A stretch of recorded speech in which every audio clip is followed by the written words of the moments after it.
yo soy Paula y hoy día les traigo las mejores lecturas del 2023. Para la gente que es nueva en el canal, me presento, soy Paula, soy de Chile, de Santiago de Chile. Me gusta mucho leer, como se pueden imaginar, y leo básicamente de casi cualquier cosa. Finalmente han pasado 84 años, no es para tanto, pero me he demorado y más encima me demoré en grabar. Es de noche, espero que se vea bien, pero la verdad es que nada que hacer, si no nunca se los voy a grabar. Así que sin más demora, vamos con mis 10 libros favoritos del 2023. Vamos a partir de atrás para adelante, tipo, no es como un orden así como un top 10, tipo 10, 9, 8, 7 y así, 3, 2, 1, pero sí sé que el que está en el número 1 es el que en este preciso momento se está llevando el premio al mejor libro del 2023 y los demás están ahí revueltos y los puse en cierto orden para nombrarlos básicamente. Y el primero del que les quiero hablar se trata de uno de los que leí más hacia final de año. De hecho, se trata de La promesa por Damon Galgut. Es un libro de un autor sudafricano que tiene una onda, un estilo que es quizás medio de realismo mágico, tiene una forma de narrar muy especial. Se ambienta en Sudáfrica entre finales de los 80, me da la impresión, hasta al principio de los 2000 quizás, siguiendo a una familia donde la madre fallece por enfermedad y le hace prometer al padre que le va a regalar la casa en la que vive la sirvienta. Ya, pero eso no se puede hacer porque la sirvienta es negra y por este tema del apartheid en realidad ella no puede ser propietaria de nada y el papá como que se hace leso con esta promesa que la hija menor escuchó y que insiste en que debe ser cumplida. Entonces vamos viendo este conflicto por detrás, pero más que nada es un conflicto que está por detrás porque vamos siguiendo más que nada a la familia, a cada uno de los miembros de esta familia, o sea, a la madre que falleció, al padre, a los 3 hijos y hay algún tío, algún primo, qué sé yo. Y también a esta señora que era la sirvienta. El libro me gustó muchísimo, yo creo que lo que más me gustó de él es cómo está narrado, porque en cierto modo a veces habla como en tercera persona, otras veces te habla como a ti, pero en realidad le está hablando al personaje. De repente ocurren cosas que uno como que se pierde un poquito porque se pone como medio de la onda, como les decía, del realismo mágico. Entonces yo creo que eso es lejos lo que más me gustó, mucho más allá que de la historia, porque de historia tampoco era como que fuera tan una historia. Así que nada, ese fue mi número 10 de los libros favoritos del 2023. El siguiente que quería mencionarles se trata de Heidi por Isabel M. Bustos, autora chilena. Este libro lo leí por allá por abril, mayo, una cosa así, y me encantó, lo encontré súper bueno, de verdad. Se ambienta en Chile, en la sexta región quizás, en la zona como más rural, en un pueblo que es súper chiquitito, todo el mundo se conoce, y hay una pequeña chica que se llama Heidi, que todo el mundo le dice Heidi porque básicamente vive a la punta del cerro con su abuelo, que recibe la visita de un ángel que le dice que va a ser la madre de Dios. Y ella se convence de esto y vamos siguiendo qué es lo que pasa tras este anuncio, cómo lo va viendo su familia, sus amigos, la gente, la prensa y todo el mundo. La verdad es que este libro es de lo que uno podría decir cómo agarré tanto vuelo y lo encontré súper entretenido. Aparte de súper entretenido y un poco friki, me gustó mucho la forma en que la autora nos narra y nos retrata a los chilenos de esta zona más rural, la forma de hablar, las cosas que ven, cómo se expresan, las cosas en las que creen, qué sé yo, lo encontré muy bien hecho, muy bien retratado. Por eso es un libro que de todas maneras recomiendo, si cada uno lo leen. Heidi por Isabel M. Bustos. Tiene algunas partes que uno dice perdón, pero que bueno es bueno. Ya, los siguientes hice trampa, son 2, los junté. Y se trata de An Ember in the Ashes y A Torch Against the Night por Sabaa Tahir. Y si queremos le metemos a River of the Gates. Básicamente me encantó lo que he leído hasta ahora de esta saga, que es una saga de fantasía ambientada en un mundo que es quizás de la onda como medio de imperio romano, por cómo se mueve la sociedad, pero que después incluso va escapándose un poco de eso.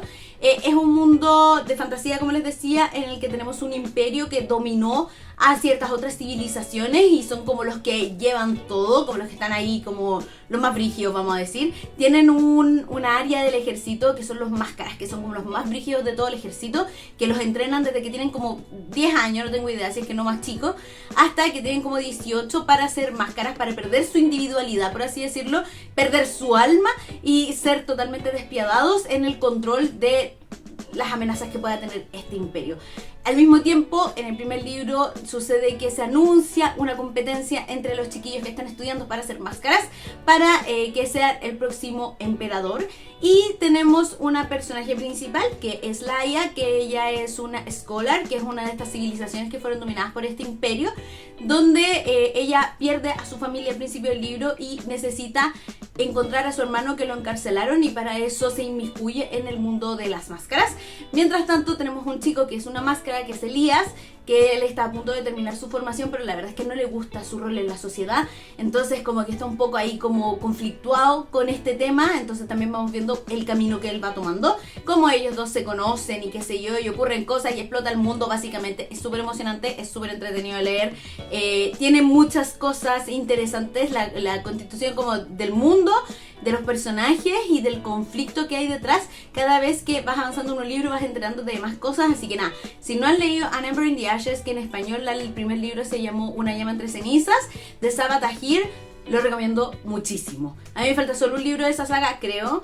Espero, bueno, ya no vamos a decir esas cosas, pero espero leerlo pronto, durante este año al menos, digo yo. El siguiente libro podríamos decir que, bueno, son varias historias, por eso es que yo creo que no quedó más arriba, pero se trata de Carmilla y otros relatos de mujeres vampiros, este compilado que leí por allá en octubre, que me encantó. En especial, bueno, traía 5 historias, una de Edgar Allan Poe, una de Théophile Gautier, uno de Joseph Sheridan Le Fanu, que es Carmilla, el que le da el título a este compilado, uno de Francis Marion Crawford y el último de Manly Wade Wellman. Estos 5 historias, 3 de ellos a mí me gustaron muchísimo, 2 de ellos los encontré más pero tampoco son malos. Y Carmilla a mí me encantó, el relato principal que le da el nombre, como les digo, a este libro me encantó. Encontré que es muy divertido porque era súper obvio, todos sabíamos qué estaba pasando, pero aún así te ponía súper nervioso. Y por supuesto, bueno, Carmilla es una mujer vampiro y vamos viendo cómo se va metiendo la vida de nuestros personajes y qué sé yo. De verdad, fue un libro que sabiendo de verdad que era todo súper evidente, me puso súper nerviosa leyéndolo. Encontré que estaba súper bien ambientado. Este libro tiene esa onda clásica que la verdad es que te envuelve, te transporta y te mantiene como súper atento, aunque sea pausado. La verdad es que es un libro que recomiendo de todas maneras, en especial Carmilla, como les decía.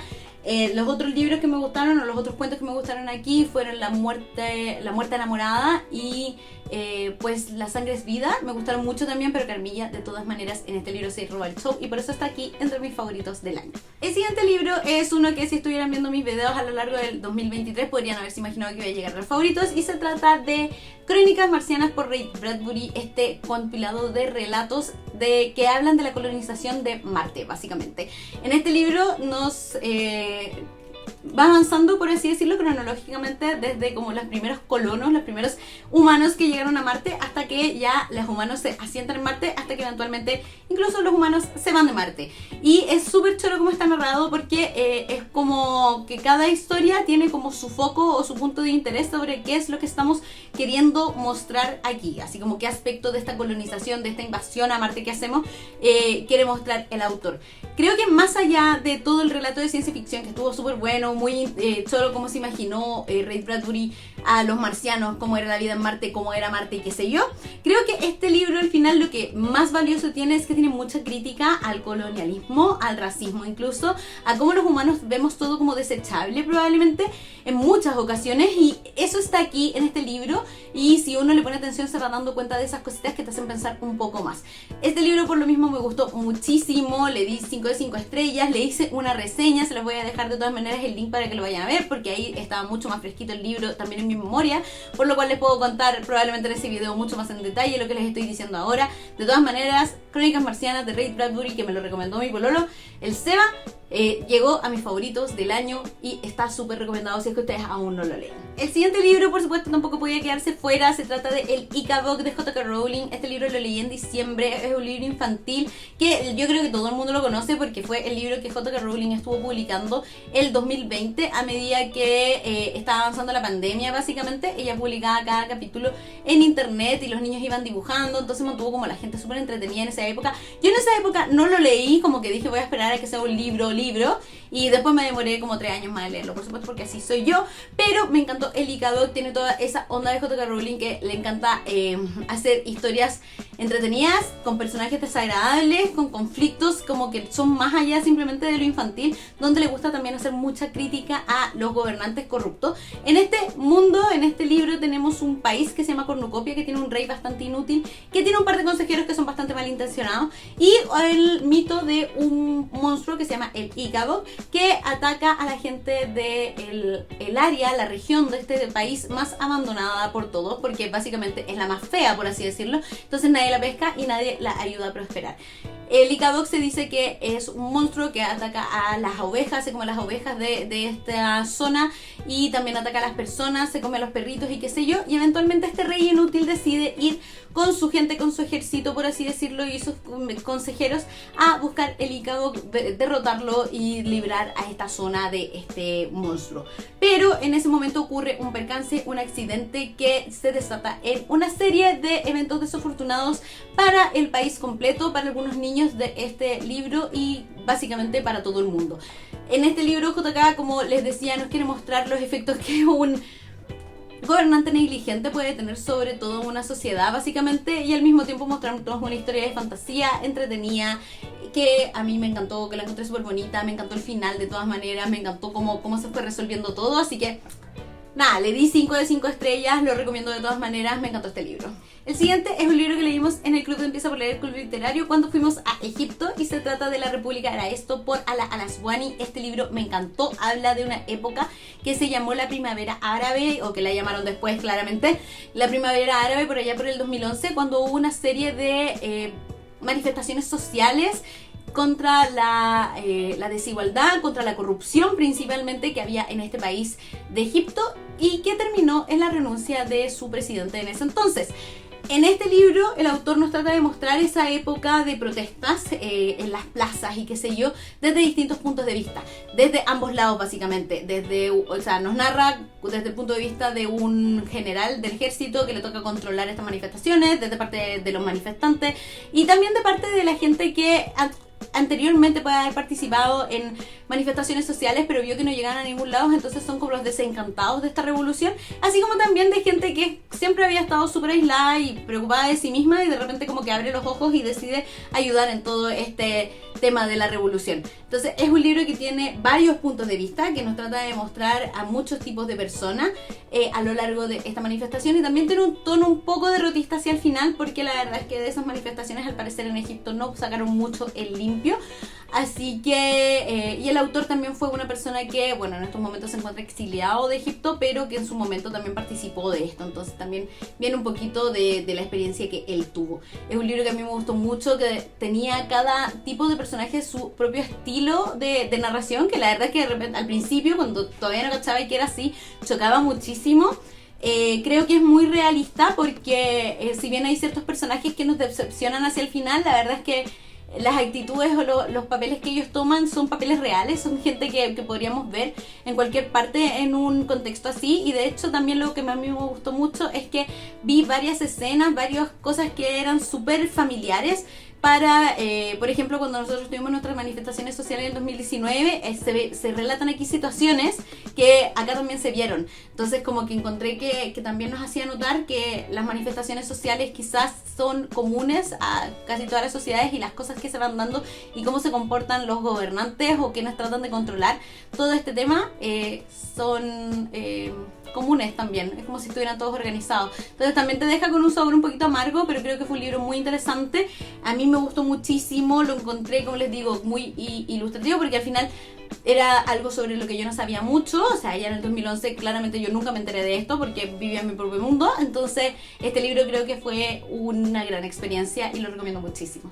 Hemos llegado al top 3 y en el número 3 tengo por supuesto, un libro de novela histórica. Se trata de Los Cuatro Vientos por Kristin Hanna. Este libro me encantó, por supuesto. Está en el número 3 por algo. Es una novela histórica ambientada en los años 30, tipo 1934 hasta 1940, llamémosle, en el sur de Estados Unidos, en una época donde hubo una sequía muy brígida y muchas tormentas de polvo por culpa de esta sequía, donde los agricultores del sur se vieron muy afectados, y también la salud respiratoria, por así decirlo, de la gente también se vio súper afectada, por lo cual mucha gente decidió emigrar hacia California, que era vendida como la panacea, así como el lugar donde todos íbamos a prosperar y nos iba a ir súper bien y ya no íbamos a tener problema económico, íbamos a ser todos felices, qué sé yo, pero obvio que cuando llegaron a California las personas, la verdad es que eso no se dio mucho, y además la gente que llegaba a Nueva California no tenía los mismos derechos que la gente que ya era de California. Entonces fue los empleadores, en especial los de las plantaciones, se aprovecharon mucho de eso, por lo cual la gente vivió muy precariamente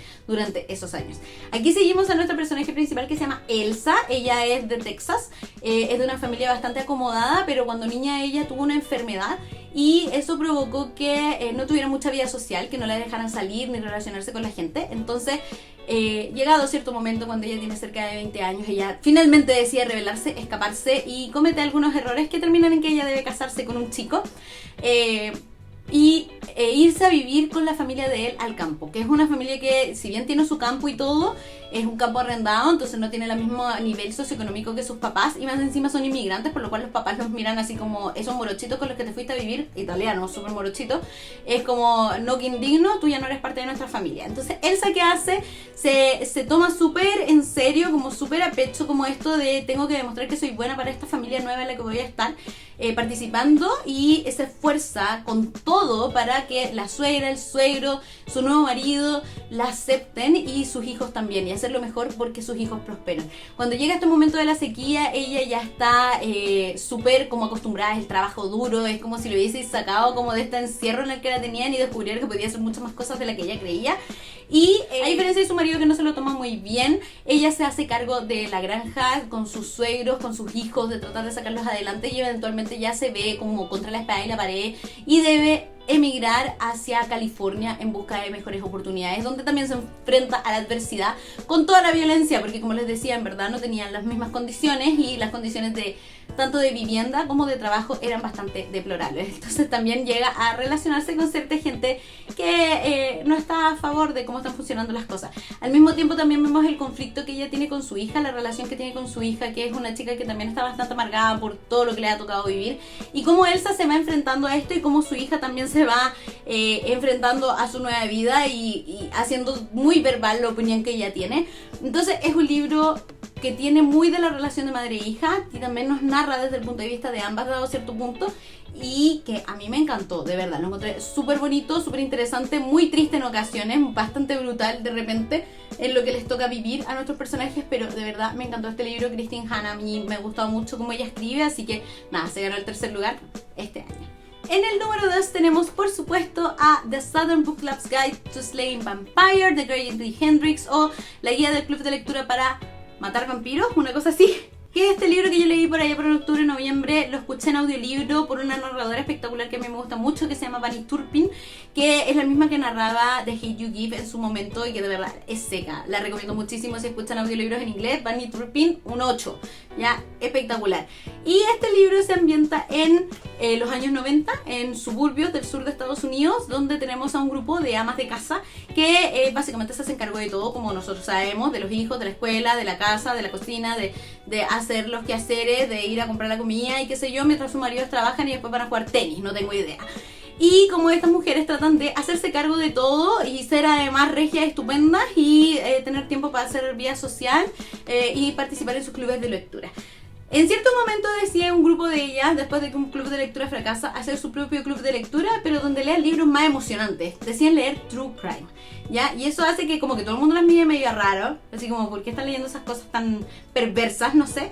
Y al mismo tiempo al barrio llega un nuevo vecino que es bastante sospechoso, por decirlo bajo, ¿ya? Nuestra personaje principal, Patricia, ella, como les digo, ama de casa, desesperada, de verdad. A mí me dio mucho vibe de Desperate Housewives, porque más encima en todas las temporadas de Desperate Housewives llegaba un vecino que todos decíamos, este vecino está medio rarito.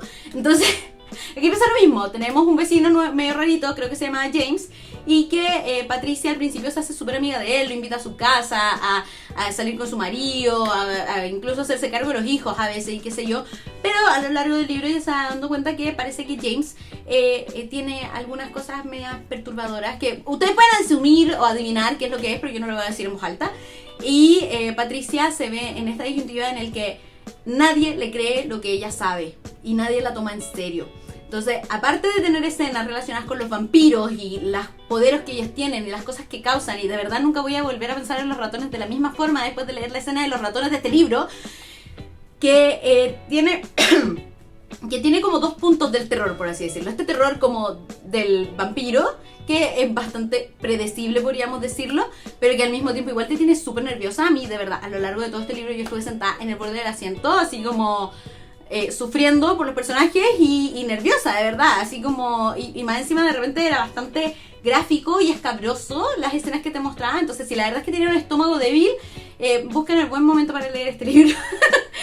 Y también tienes toda esta parte más tenebrosa, pero como desde el punto de vista de la sociedad, donde tienes a estas mujeres que nadie se las toma en serio, que ellas tratan de ayudar a su barrio, a su gente, y como la misma Patricia, que es la que se da cuenta de todo lo que está pasando, no logra que el resto de las mujeres con las que ella se relaciona la pesquen, porque a ellas no les puedes mover un pelo de la cabeza ni desordenarles el mundo para tratar de ayudar al resto. Entonces como que ella lucha contra eso, lucha contra el tema de que nadie la toma en serio, que sus hijos no la pescan, que su marido es como ya te volviste loca y no sé qué cuestión, así como mujer histérica, que es también bastante tenebroso. Entonces este libro creo que tiene esas dos cosas que a mí me engancharon totalmente, lo encontré buenísimo, lo recomiendo muchísimo. No he leído más libros de este autor, pero no descarto leer más libros de él, pero de verdad que lo recomiendo mucho, mucho, mucho. 5 de 5 estrellas, por supuesto, para The Southern Book Club's Guide to Slaying Vampires de Grady Hendrix. Y en el primer lugar, no sé si lo habrán adivinado o no, pero está The Immortal Life of Henrietta Lacks, este libro de no ficción que leí en algún momento del año pasado, que me demoré mucho en leerlo, que me intimidaba muchísimo y que resultó ser espectacular. De verdad me sorprendió muchísimo, porque yo no sabía todo lo que hay aquí. Yo sabía la historia a grandes rasgos nomás de esta mujer Henrietta Lacks, que en 1951, si no me equivoco, le diagnosticaron cáncer cervical, y utilizaron sus células para investigación, tipo cuando le tomaron una muestra, qué sé yo, utilizaron sus células para hacerlas crecer y como reproducirse, y fue la primera vez que lograron hacer esto, así como en el Petri dish, ¿cachai? Como hacer que crezca y tener una línea celular sobre la cual experimentar. Estas células se llamaron células HeLa, o HeLa creo que le llaman en inglés, HeLa, filo. Las células HeLa se utilizan en investigación hasta el día de hoy. ¿Ya? ¿Por qué? Porque se reprodujeron tanto y que la verdad es que se han mantenido vivas hasta el día de hoy, por así decirlo, que se pueden, no sé, les podéis contagiar coronavirus y tú podéis tratar de ir probando cómo matar al coronavirus, ¿cachai? Cuestiones así. Entonces, el aporte de esta mujer, que nunca lo supo, de hecho, es impactante. Y por eso se llama La vida inmortal, o la inmortalidad, o como quieran llamarle, de Henrietta Lacks, porque básicamente sus células están vivas hasta el día de hoy. Probablemente ya no podríamos llamar que son sus células, porque las cuestiones mutan y qué sé yo, y eran células cancerosas y qué sé yo, pero básicamente eso es. Son células de ella que se han reproducido eternamente y a una velocidad ridícula durante muchos, muchos años, y han servido para descubrir muchas cosas, y la vacuna de la polio, y yo creo que hasta el coronavirus, de verdad. O sea, la vacuna. Me imagino que tiene que haber estado por ahí la cosa también.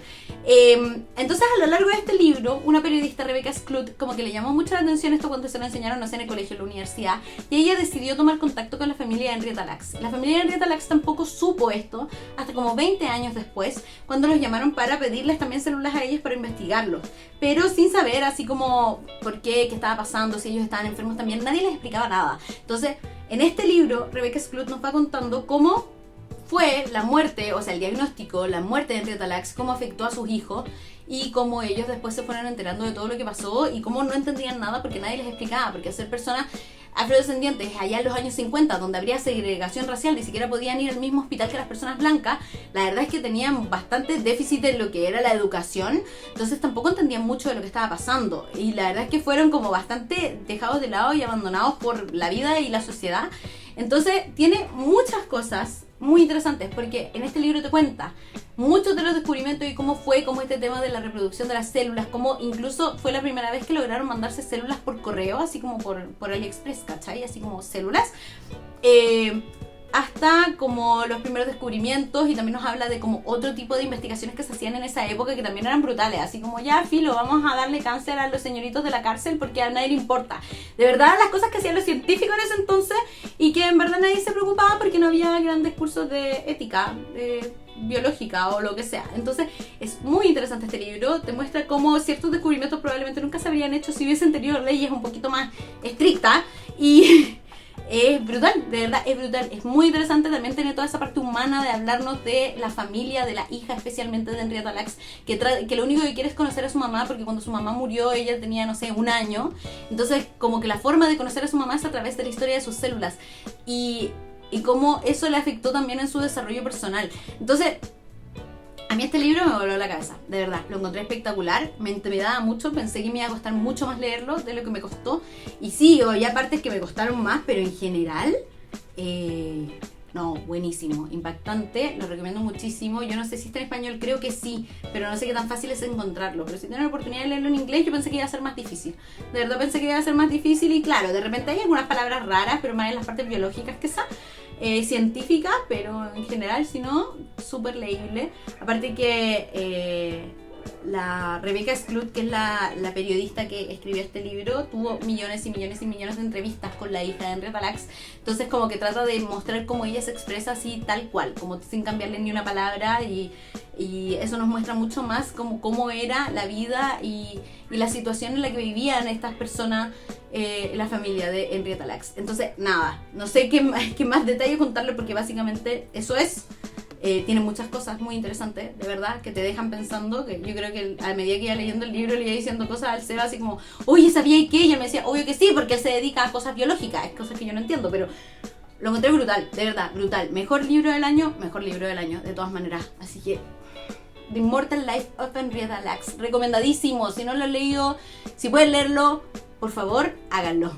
Bueno, chiquillas, esas fueron mis 10 mejores lecturas del año 2023. En general creo que el 2023 tuve súper buenas lecturas de todas maneras, pero estos son los que se llevan así como el top y que son para estarlos visitando. Y si no los han leído, si los quieren leer, los invito a anotárselos, si es que son por supuesto de esos estilos de lectura o si se quieren arriesgar a algo distinto.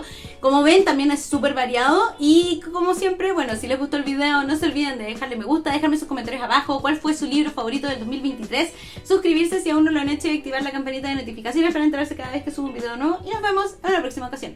Bye.